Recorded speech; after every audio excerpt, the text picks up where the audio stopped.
Auntie Iris, Mummy and Daddy, why does he travel with someone as stupid as you?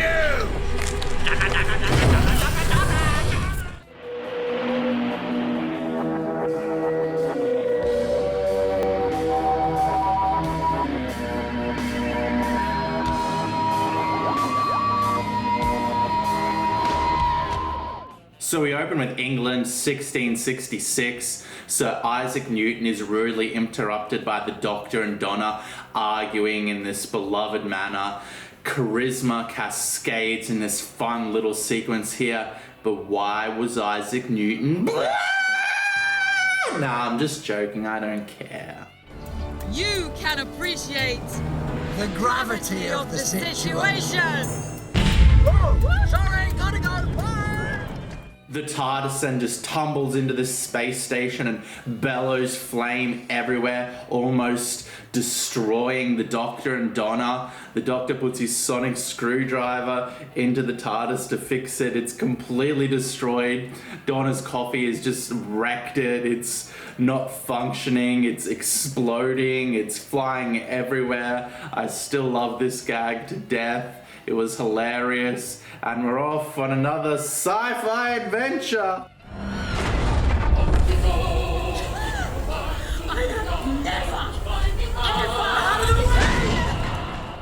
One of the main reasons that I fell in love with Classic Who is that it just radiates charm. Even though the sets are crappy and the props are crappy and the acting can be a bit shifty, it doesn't take away from it. It adds to it. It's charisma and it's charm, and it just makes it more lovable. And what I'm going to do here is criticize some special effects, but let it just be known that Doctor Who has a long history of bad special effects, and that a lot of the time they add to the mythos and the character and the charm of the show.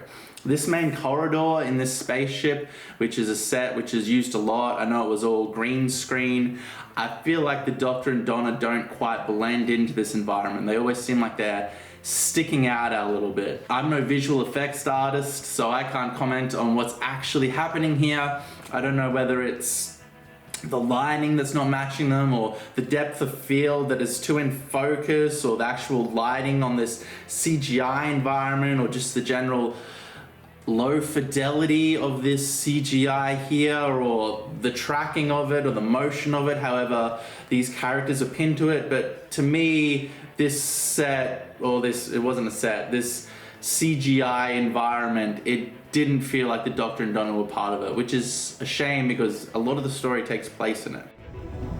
I'd hate to be the cleaner.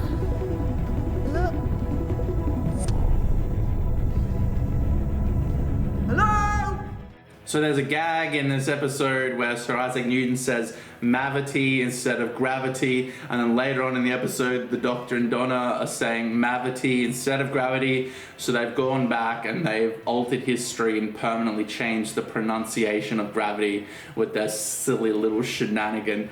But then later on the Doctor says gravity and recorrects himself into saying mavity, so he's aware of this change even though he wasn't there when Isaac Newton first said it. It's a little confusing and weird. It's like fourth wall breaking or something. I don't know what's going on here. Caught in the gravity field.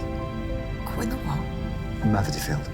Tension starts to bubble as the TARDIS flees with the Doctor's sonic screwdriver still in its keyhole. The Doctor and Donna's tempers boil over here as they start arguing back and forth and blaming each other, and it's revealed here that the TARDIS has fled the situation because it's trying to rebuild itself, and it doesn't want to be in this dangerous scenario because something aboard this vessel is put it in danger.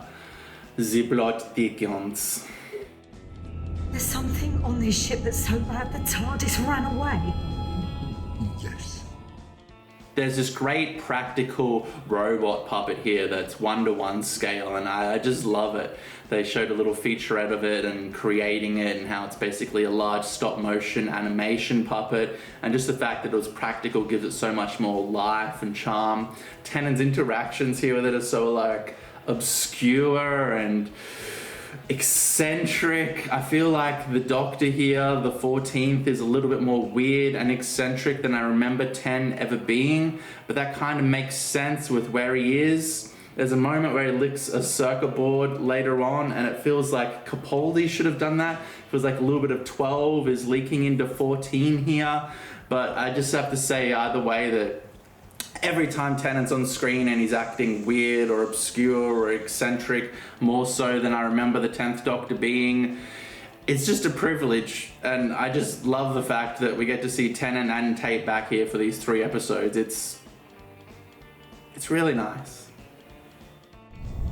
Fenslaw. You hear me?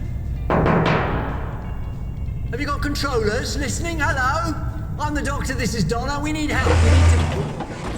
There's this brilliant moment where the Doctor is explaining to Donna how far out they've come and how they're on the edge of the universe, just millions of light years away from anything of existence, so far out that he's never been there before and he has no idea what it holds. This was a great, serious moment. Murray Gold's lingering strings here were so tense and high-pitched, almost atonal, just really hammering home those like horror motifs, and Tennant's performance is serious and captivating here. The Doctor isn't always silly and Doctor Who isn't always fun. It's juxtaposed and weighed out by these serious sci-fi elements of suspense. Unprotected. Right on the edge. No one ever has. Not ever. Till us. Now separated, the Doctor and Donna are approached by these doppelgangers, and this is the real meat of the story. These are the real moments of enjoyment that I got out of this story. It's so surreal and weird and cerebral and like tense, but also inherently silly and outlandish and over the top and ridiculous. It's like these two blending moments of like tension and suspense, but then Doctor Who silliness on top of it. It was a great blending of these two Doctor Who elements. I don't know why, but the arms are so very difficult. The Doctor tells us an inspired story here about the TARDIS, where it is while it's mending itself. He like elaborates on these like generations and generations that are surrounding the TARDIS and how their society changes and evolves while it's just repairing itself, and they're worshipping it or condemning it, and it goes through all these like societal shifts and changes. That was really fascinating and interesting. And then the tension really starts to seep into this narrative. My arm is too long. That's going to go on to be a phrase that's just said again and again in Doctor Who culture now. I feel like it's a couple weeks old or a week old and it's already iconic. My arms are too long. I couldn't believe the first time I watched this how far Russell T Davies was able to push the insanity of it. Normal world building has a lot of rules which make a story believable and make an audience become invested in the narrative, and then when a show starts to break those rules, that's when it can break the immersion and pull an audience out. Doctor Who has always had a lot less rules than a lot of worlds and a lot of universes that are built out there. One of its main aspects has always been how free it is. It'll do a historical story, then it'll do a sci-fi story, then do a horror story with not a lot of connective tissue in between. It's just these random stories. So being here out on the edge of the galaxy and so far away from anything we've known, Russell T Davies just pushes any rules or ideals further that we've ever had about the show and just makes these bizarre, weird, creepy, insane, hilarious monsters here. I love it, and I'll always tip my hat for somebody when they don't play it safe, when they roll the dice and do something that might be divisive, that might put off a lot of normies or a lot of casual viewers, and they'll go like, what the fuck is this? But I mean, whether it works or doesn't work, I tip my hat to taking a risk. And I think it worked. For me, it worked, for sure. Food is interesting, because once I sort out the arms, then I have a problem with the jaw. That moment just then, it looked so bad. The CGI, it looked like a cheap 2000s comedy here. I don't know if they were playing it for humor. I want to say, I don't want to disrespect the special effects artists or the visual effects artists, I should say, who worked on the show. I respect them, and I know that they don't have a budget like House of the Dragon or something like that. They're dealing with a lot less money here, but I mean, I don't even know if this moment was played for laughs, but the effects were so bad and it was so silly and it was so dumb that I didn't know what to take away from it. What is happening? What am I watching? Joel. This crazy chase crescendos, this surreal silliness hits a high point as the Doctor and Donna flee on this golf cart, chased by these disfigured, huge, growing doppelgangers. I mean, this is why we're all Doctor Who fans, right? You don't get this shit in fucking anything else. It's crazy. The flux.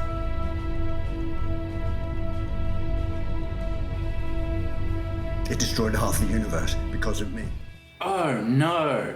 I thought we were all gonna agree to just move on and never mention the Timeless Child or the Flux again. I didn't know that was still canon. I thought we were kind of soft rebooting this for a new audience and trying to get new viewers in with Disney Plus and all that jazz. I have to admit that I rewatched most of Doctor Who, new Doctor Who. Obviously, there's a lot of classic Doctor Who. I watched most of New Who in the preparation for the 60th anniversary, and I kind of burnt myself out. And I like Jodie Whittaker's first season. I feel like it was a good, solid C to C+. And then I think I'd watched so many fucking hours and so many episodes that I was just burnt out and I just stopped. So I've seen those episodes before, but I didn't rewatch them. And it feels kind of weird that we bring this up here. Later on, it does create more character depth and damage that can be explored with the Doctor's character. But I don't think we should be alienating new viewers and encouraging them to go and watch the Chibnall era, even though I don't think it was terrible. I don't think it was amazing, and I wouldn't encourage new viewers to go and watch it and alienate them while trying to get into this bizarre insanity. Auntie Iris, Mummy and Daddy, why does he travel with someone as stupid as you? What the fuck? This, 10 seconds is so bizarre and so silly and so outrageous, and the special effects are so bad. It's like classic Who level of bizarre insanity and cheap, terribly executed special effects. I loved it. It reminded me of classic Who, and I think if for nothing else, the 60th anniversaries are vindicated and worth it just for this 10 seconds. Thank you, Russell T Davies. This is a gem, an absolute gem. Auntie Iris, Mummy and Daddy, why does he travel with someone as stupid as you? The Doctor and Donna and their doppelgangers run into each other, doubling down on this Inquisition. We get all four of them now talking to each other. I have to tip my hat to the special effects artists here. Sorry, I keep on saying that. The visual effects artists here for their work. This is seamless. This looks great. I know this is an old technique that was mastered in the 80s, but even still, credit where credit's due.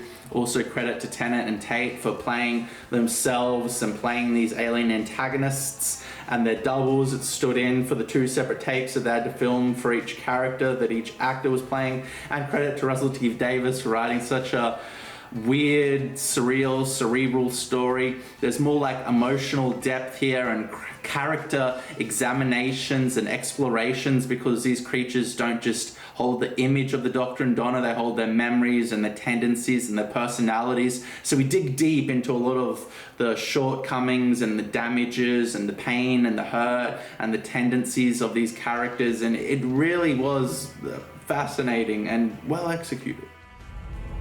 Donna does not think she's stupid. Oh, I do. No, Donna thinks she's stupid, and sometimes she thinks she's brilliant. She thinks both.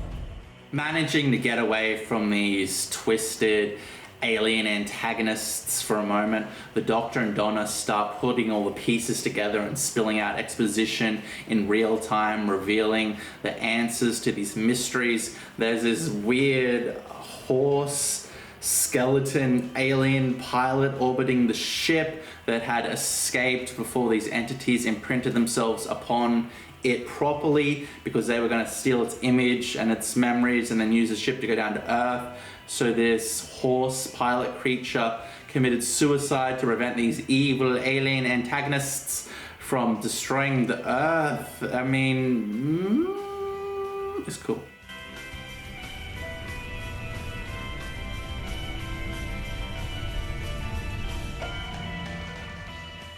Then it's revealed that it's a bomb and it's a countdown. Kind of a basic third act trope in such a weird, surreal, psychological thriller here, I thought, but you know, it's your third act, so there's a bomb and it's gonna explode. Oh no, a bomb again. What? The captain set the self-destruct slowly, so the words are a very slow countdown. This throw was hilarious. Fuck her up, Doctor! A chase ensues and the Doctor's doppelganger turns into this gorilla cheetah monster and starts galloping around. Then we get this Deus Ex Machina moment with the TARDIS. The Doctor says a line, it's like the action... Oh fuck, I'll get this. He's like, if he runs out of time, the hostile action ends? If he runs out of time, the hostile action ends. But a time machine would know. The TARDIS rocks back up because of whatever that means, even though I feel like the danger has actually intensified since it left, because there's a massive explosion that's imminently about to detonate. So yeah, that was kind of weird. The TARDIS left because there was danger and it was repairing itself, and then it comes back, and to me it feels like it's more dangerous. Maybe it's because it healed itself. I don't know what that line the Doctor said to justify it means. I don't know. I love how the Doctor poses this very subjective, abstract question to Donna, trying to choose whether it's her or the doppelganger. I mean, humor is so hard to pin down. Why do we find things funny? Why are some things funny and not other things? Either way, he chooses this abstract, subjective question and chooses the wrong one. I love that little twist right at the end that actual Donna is just left in this corridor with an explosion coming towards her, and the Doctor's got the evil antagonist on his ship making a mistake with the Mrs. Bean question. Who's the head of the choir? Mrs. Bean! And why is Mrs. Bean funny? Because it's the name of a vegetable given to a woman. This is it. This ramp gag was silly as fuck. All they needed was a slide whistle sound effect in there to just really kick it over the top and make it complete.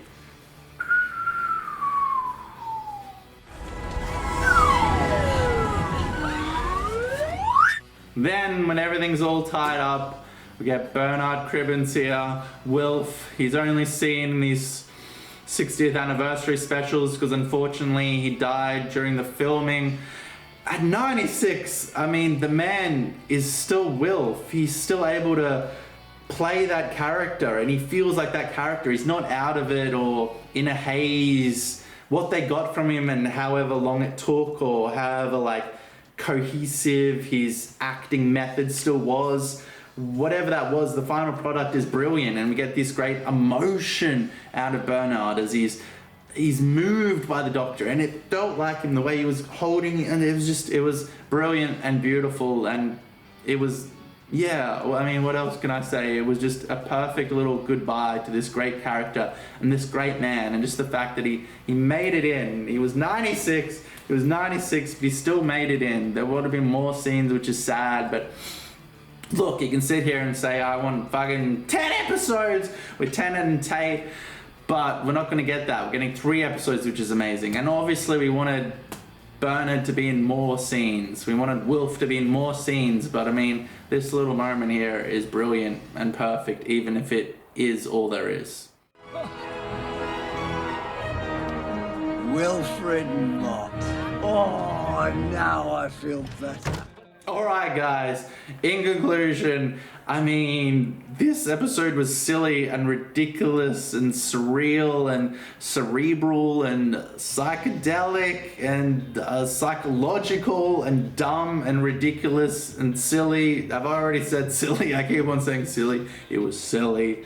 But I loved it. I'm always a guy who hates basic shit being vomited up again and again that I've already seen, and this was a very basic, very Doctor Who plot, but just the way that Russell T Davies pushed the alien antagonists and how they interacted with physics and had no idea of physics, it just really pushed it over the top for me. And this might be recency bias, but I really loved this episode, and I feel like it's in my top 20 episodes of New Who of all time. It, to me, I don't know.